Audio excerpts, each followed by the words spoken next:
Hi everyone. यद्यपि मनुष्य में एक अधिकार पद असमान क्यों ना हो पाए और व्यवहार का न्यायपूर्ण समाज सुधार व्यक्ति में जो है वो विकास की होनी चाहिए।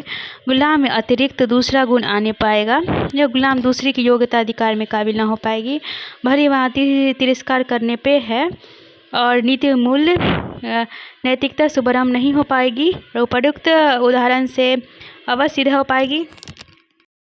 हाय एवरीवन, कैसे हो आप सभी लोग। मेरे चैनल को सब्सक्राइब करें, शेयर करें और बेल आइकन को प्रेस करें।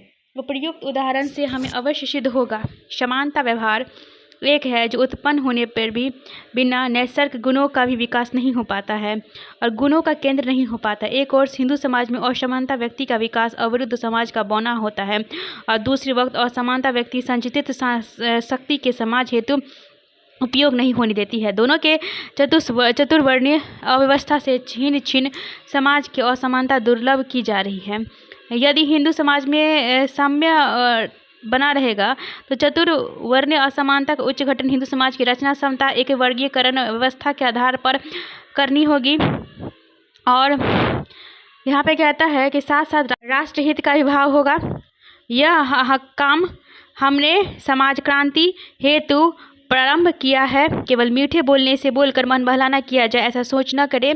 कहते हैं कि मीठे बोलने वाले को हम बहुत सारे ढंग से हम अपनी आकलन करते हैं और कहते हैं कि हम लोग के घर में एक बहुत ही छोटी सी कहावत है कि अगर जो कड़वा बोलता है वही सच होता है। पता नहीं इसकी क्या अवधारणा है, मुझे ये नहीं पता, लेकिन हमको लगता है कि अगर आप किसी बात को घुमा फिरा को कह रहे हो, अगर किसी बात को सीधे कह रहे हो और कड़वी ही बोली बोल रहे हो, तो वो कड़वी बोली आपके लिए औषधि के समान है।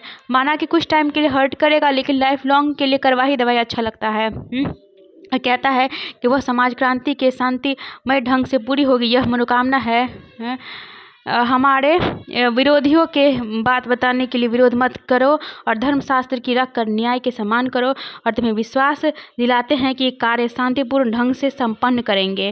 तो यहाँ पे कहा जा रहा है सामाजिक अन्याय, धार्मिक गलानी, राजकीय अवनति, आर्थिक गुलामी के कारण राष्ट्र के अधपतन होते ही और हिंदू समाज का स्पष्ट मत है हिंदू की दुर्दशा का मुख्य कारण है कि मनुष्य मन का सिद्ध कर अधिकार करने से और आवश्यकता का बहुजन महसूस करने से और अधिकारों में जानना, उनका रक्षा करना, व्यवहार और सावधानी बरतना और नागरिक परम कर्तव्य है। और जन्म सिद्ध अधिकार कौन सा है, हमें प्रत्येक हिंदू के समक्ष सदैव रहना चाहिए। और कहता है इसलिए निम्न जाहिरनामा और सबकी जानकारी हेतु प्रसिद्ध कर रही है कि सभी मनुष्य जन्म से समान दर्जे से हैं, मर्ददम तक समान ही रहेंगे।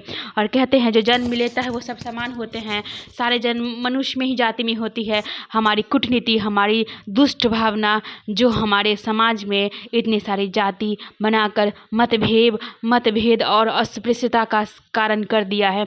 और मैं कहती हूँ इस ब्रह्मांड में सबसे बड़ा बुरा है कि जाति और मजहब के नाम पे इतने सारे धर्म को परिवर्तन करना।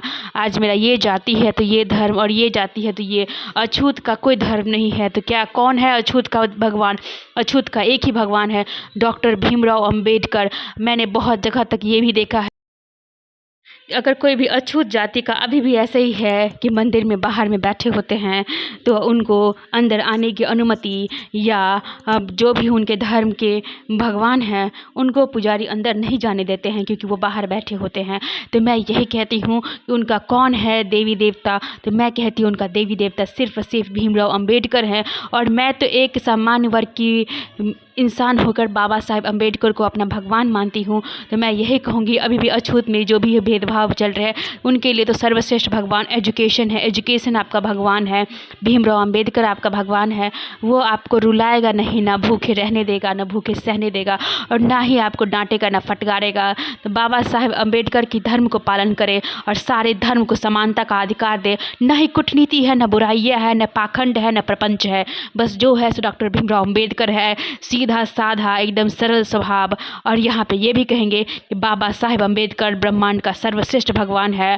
कहते हैं कि यहाँ पे ब्रह्मांड में एक बहुत ही अच्छी कहावत है कि कहते हैं कि बचपन में मुझे नानी दादी ने सुनाई थी एक कहानी कि जो मर जाता है वो भगवान बन जाता है।